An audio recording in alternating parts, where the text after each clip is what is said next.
So the one thing that we always ask all of our guests, and you're in a prime position to do this, right, is for your piece of advice. So there's a whole group of people, be it cross trainees, people coming in right off the street, people that are in depth right now.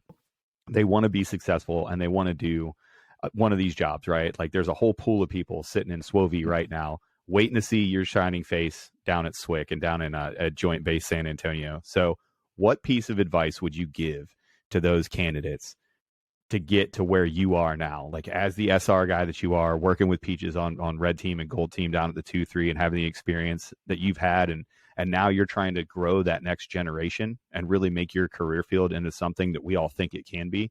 What piece of advice would you give to those candidates that are getting ready to come in right now? If you can get into like a team sport or something, that usually those people tend to be more successful because they don't have to learn how to be a teammate. And then as far as actually getting here and starting, run, swim, cows, because if you can't do that, you won't even start the course and your story doesn't begin. I know we used to talk about that before, like when I came in 11, it was if you could run, like it was your world. And now that's not necessarily the case. Like once you start the pipeline, like you have to be able to move heavy weight. That being said, if you can't run to pass the initial PT test, you're never going to have to lift that heavy weight anyway. So being able to start the course is probably more important than anything else. We'll teach you how to lift. Like we have phenomenal, like literally the best coaches out there to teach you how to lift weights, how to swim, how to run.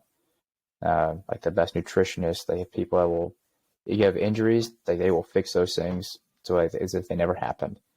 But it doesn't matter if you don't start the course. So train to start.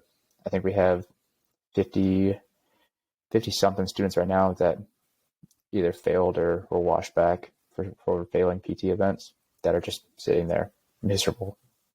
They're hoping to get another shot. Man, you turn that 2.5 year pipeline into a 4. Yeah.